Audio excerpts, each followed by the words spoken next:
masih belum dijumlah semua. Kemarin ada yang bilang ada yang balikin 100. Sebelumnya kan ada 3,5, ada lagi yang balik. Udah naik 4,5, cuman ada lagi yang balikin yang kita belum rekapitulasi, belum dijumlahin semua totalnya. Berapa KL tuh Pak kalau boleh tahu? Mungkin Pak, saya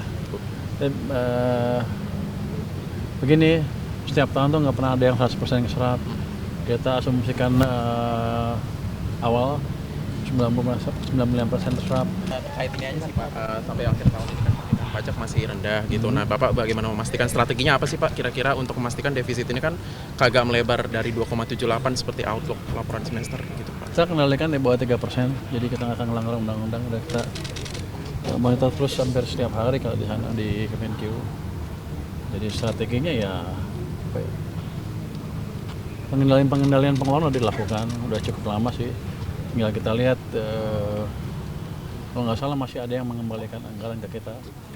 Ini kan belum nggak bisa belanja, itu ada beberapa yang nggak bisa belanja ya kita lihat. Harusnya sih masih aman di bawah 3%. Berapa nilainya Pak kalau boleh tahu yang sudah dikembalikan?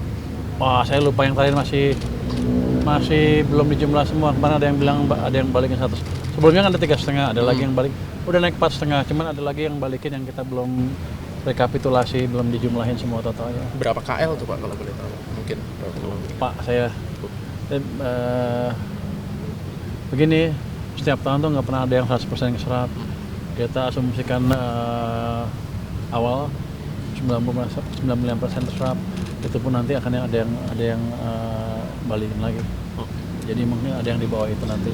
Pak, soal biaya pemulihan bencana Pak 51T itu kan kemarin udah disebutin Pak sama PNU dan sama BNPB juga Pak. Itu nanti dari mana ya Pak dananya?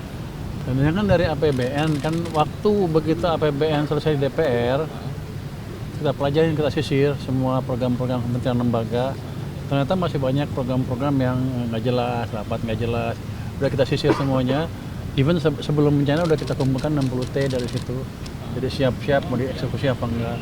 Jadi begitu dibutuhkan 60T yang disebutkan oleh Pak Presiden, ya kita udah siap.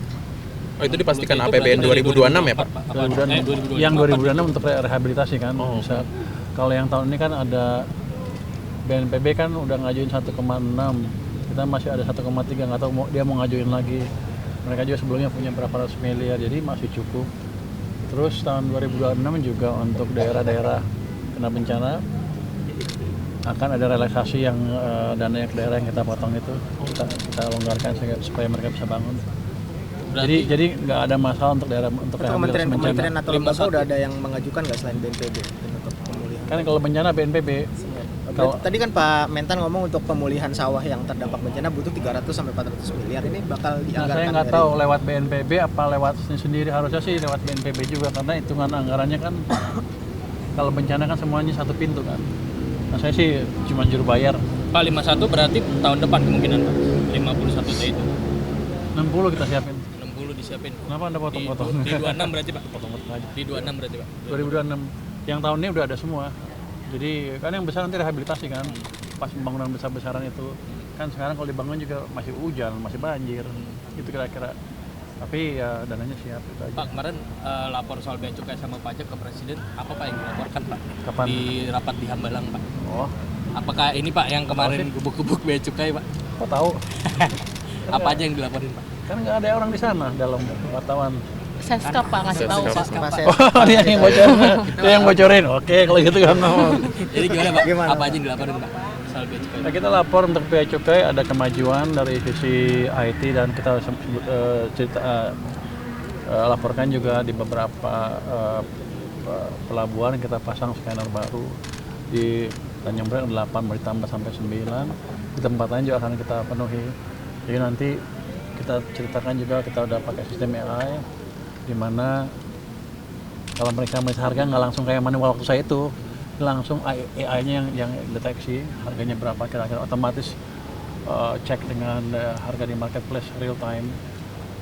Nanti itu di daerah-daerah itu akan kita tarik ke pusat untuk yang pembanding harganya. Jadi daerah nggak bisa nentuin lagi berapa harganya seharusnya. Jadi mereka nggak bisa main, akan mengurangi permainan di situ. Dan di setiap daerah nanti yang besar-besar ya, yang skala ekonomi cukup, kan kita akan pasang semua sensor itu sehingga dan itu akan bisa ditarik ke pusat, bisa kelihatan semua.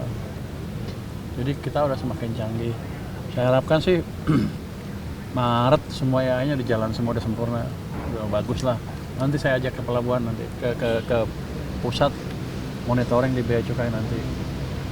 Kalau untuk Maret ancaman lah bea kita bawa. cukainya itu Pak yang dibukukan itu kira-kira sampai kapan Pak? Ya? Sampai tahun depan Pak? Wah. Ancaman ke bea cukai yang dibukukan Tahun setahun dari kemarin. setahun dari kemarin. Tahun bukan setahun dari tahun, sebulan yang lalu lah. Kalau sekarang biasanya November lah. Kalau mereka nggak berubah, tapi saya harapkan mereka berubah. Dan saya agak kaget juga dari beberapa orang IT-nya cukup pintar. Jadi mereka buat yang AI kemarin di pelabuhan itu 2 minggu waktunya. Cukup cerdas. Dan mereka menang kalau nggak salah juara satu kali di perlombaan pembuatan software yang diadakan oleh KPK. Jadi orang kita pintar tinggal digebuk-gebuk aja, diawasin yang betul, harusnya ini sistemnya diperbaikin sehingga kita lebih efisien.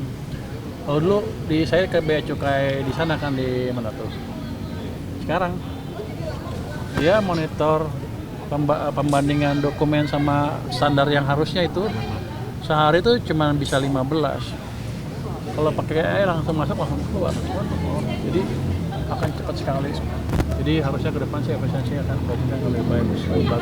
Pak Hashim bilang kalau pajak dan bea cukai yang bobrok itu bikin penerimaan negara nggak optimal. Tanggapan Bapak gimana Pak? Ya betul. Kita nggak tahu, yang jelas pasti ada yang bocor kan di sana sini. Yang Pak Hashim usulkan untuk bea cukai itu otomatisasi misalnya untuk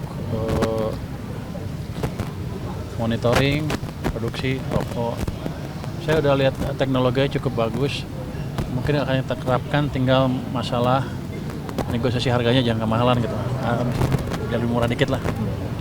Jadi nanti rokok langsung dimonitor sama alat itu, langsung masuk ke sistem keuangan di bea cukai.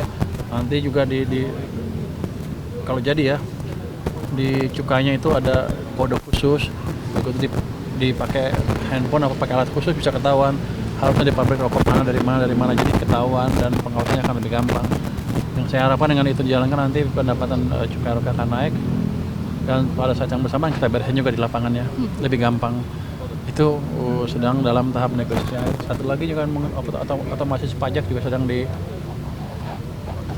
digitalisasi pajak yang perdagangan yang ke luar negeri itu sedang kita pelajari. Cuman kelihatannya sih yang itu agak berat karena sistemnya belum siap yang ditawarkan vendornya gitu. Kalau pajak proyeksinya bakal shortfall nggak Pak tahun ini Pak? Shortfall. Berapa? Bakal melebar gitu. Bakal melebar nggak Pak kira-kira? Maksudnya kan sampai data Oktober aja kan akhir PBN kita lalu itu kan 30. Enggak ada effort khusus untuk 2 bulan terakhir ya. Jadi nggak melebar, ya lebar tapi nggak melebar lebih parah gitu. Shortfallnya bakal berapa Pak? Yang belum tahu banyak segera. Yang jelas tahun depan saya akan seperti apa saya akan hands on. Terus defisit berubah nggak Pak? Ya, Kalau defisit Defisit berubah nggak? berubah, mungkin akan lebih besar sedikit, tapi saya katakan di bawah 3%, jadi secara undang-undang masih aman. Berapa Pak? Terakhir kan 278. Masih dihitung. Kan angkanya bergerak terus nih. Kita masih tunggu yang masuk ke sini berapa, terus PDB-nya juga berapa, kan geser kan. Emang ada potensi penerimaan yang sebegitu besar ya Pak? Di beberapa waktu ini belakangan ini gitu, Pak. Kemungkinan untuk menutup dari defisitnya itu. Ada beberapa, tapi saya 2 triliun, 3 triliun besar nggak? Katanya pajak Sagong mau ngasih 2-3 triliun tuh. Terus Itu dari pajak Pak? Dari barang yang dirampas itu loh. Terus yang satuan PKH itu. Satgas PKH. Itu jadi Kan, memuaskan pajak Pak. oh bea cukai lah. Pajak Pak. PNBP berarti ya Pak? PNBP. Yang untuk saya kan yang penting uangnya cukup. Pak defisitnya, Kan sama aja saya. Pak defisitnya lebih dari 278 Pak tahun ini. Saya nggak tahu, saya akan cek lagi. Ini kan masih bergerak angkanya. Saya kelihatan sih tekanannya cukup besar, tapi kita jaga di level yang aman. Tapi belum tahu akan melebar dari 278 atau enggak? Belum.